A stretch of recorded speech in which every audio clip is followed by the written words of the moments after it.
Today I'm going to show you how to put this quilt together without doing a binding at all. When I first made my very first quilt, this is the way I was shown how to do it. It works perfectly well. I think that it works better on smaller quilts than bigger quilts. Now that I can do binding, I do prefer to put binding on, but I still use this method for some things. Small projects that I make, I'll do in this way even if they don't have batting in. The layers I've got here are on the bottom, I've got my batting, and then this one is the back of the quilt, and this obviously is the top of the quilt. Now the backing and the top of the quilt go right sides together, and then the batting goes on the underneath. With this particular backing, it's the same both sides, so it doesn't matter, but I do have my quilt face down. The top layer is going to be the guide. You could cut it all to size in the first place if you wanted to, but I'm just going to trim mine down later.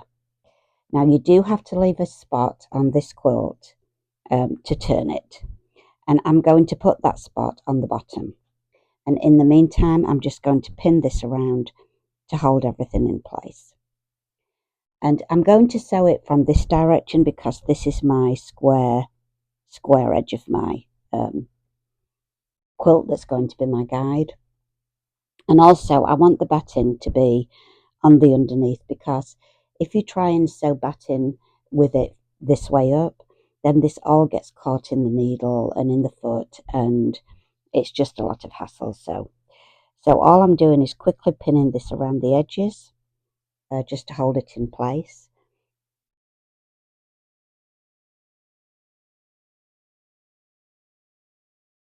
When I put this on here, I was very careful to try and smooth these layers so that they were all nice and even.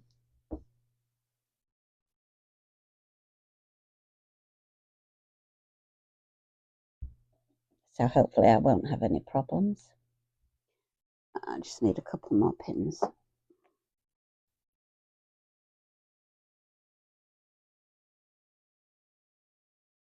And I'm still going to do about 1/4 of an inch seam allowance.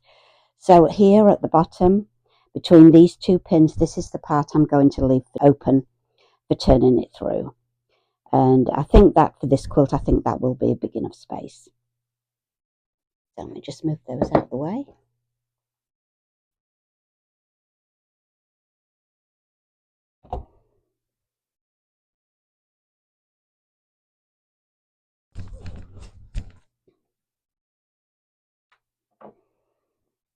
So I'm going to start at my marking pin,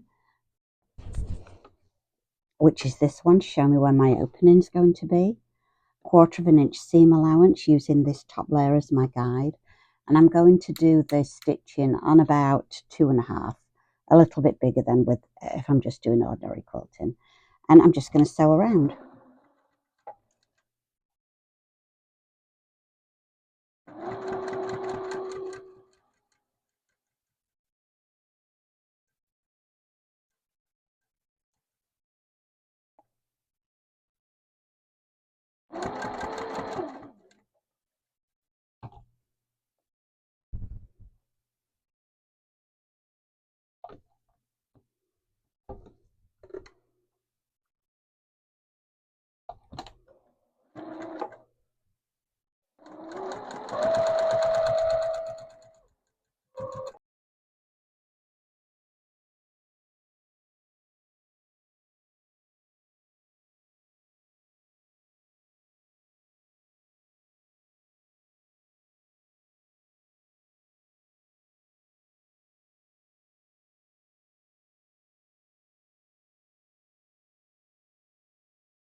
And this is my marker pin to where I'm going to end.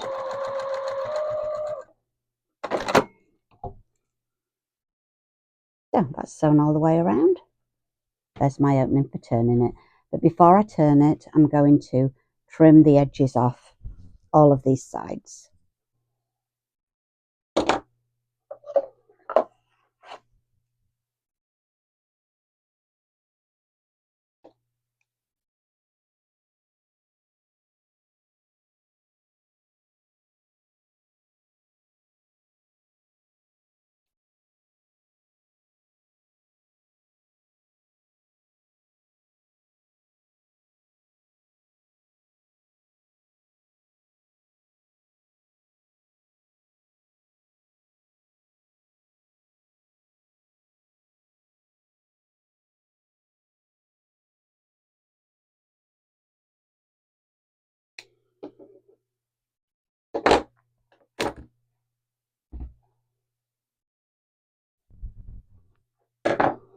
And now those are all trimmed, I'm going to cut across these corners so they're not too bulky.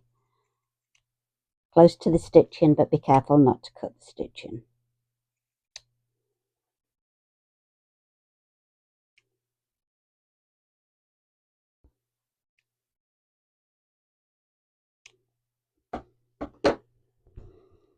And now I'm going to just open this at my opening here and turn it through. And I think I probably should have said at the beginning that this particular quilt is obviously not quilted yet. On all the other methods where I put binding on, the quilting is always done before the edges are finished in whatever way you're doing it. But in this particular method, that's not what happens. You really, you don't do the quilting first. So you want to push these corners out so they're nice and square.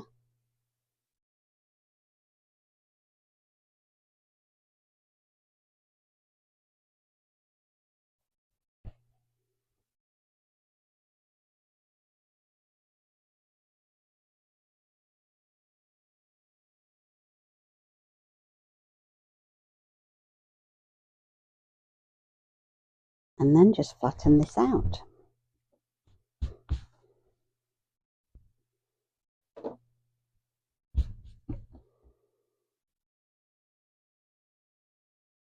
And I'm going to just take this now to the iron and just press this so that these seams are all nicely opened out and it all lays nice and square. So I'll go and do that.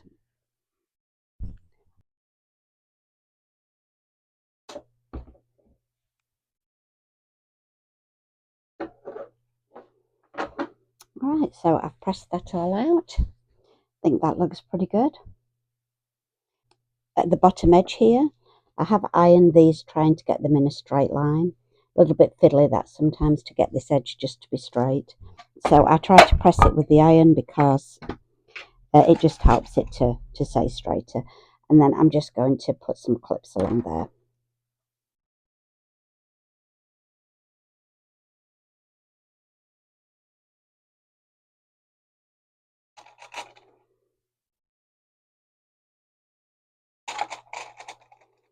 Just to hold that in place until I sew it.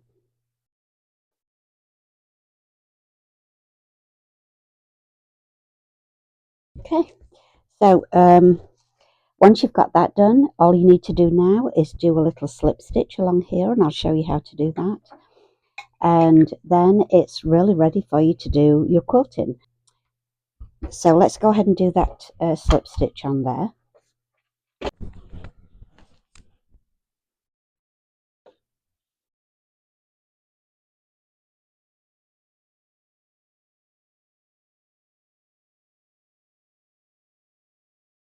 So I'm actually starting this with a knot in my thread, and I'm just going to bury that down there and come up at the edge here.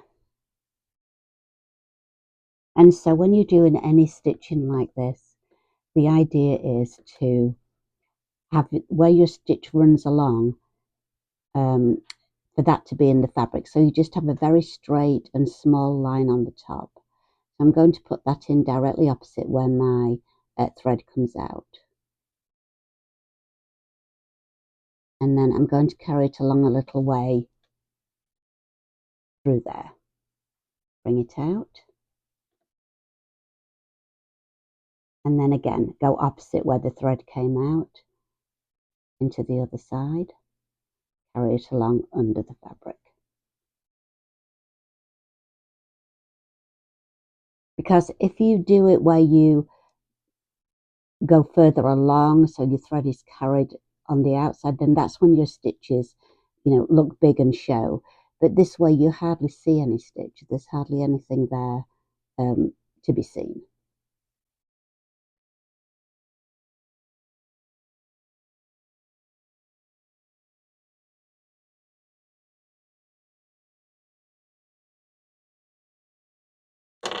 It's in that way now.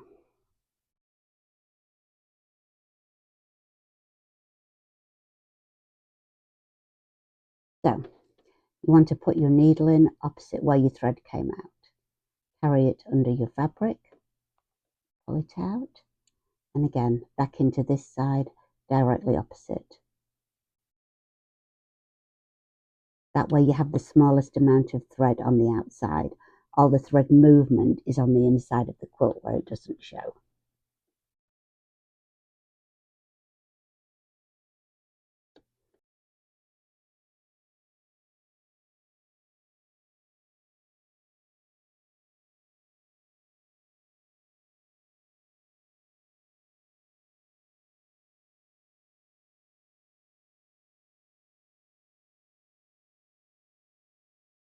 And you'll just repeat that along the opening, and you'll have a fairly invisible seam there. So once you've got that done, later on if you want to, you can do another row around this edge. But the next thing that you would do now is take your safety pins and pin all these layers together. And I like this smaller size of safety pin.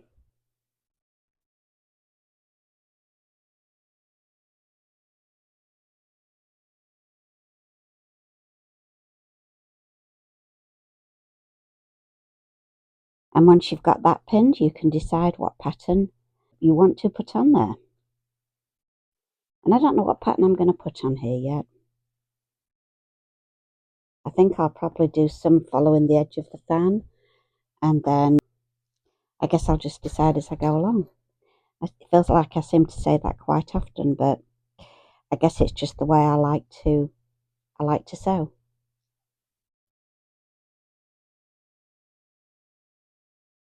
So I'm going to just finish pinning this all together, finish sewing my edge, and I'll be ready to continue and finish it. So I think you can see that's a pretty cool way, pretty easy as well. If you're struggling with binding or you're just beginning, it might be an option that you want to try. It's not really a binding, but it is binding the quilt together. So I've got the quilt, the sewing on the bottom of the quilt done. So that's where I've joined it together. I think you can see that really doesn't show very much at all. And there's the quilt all pinned and ready for quilting.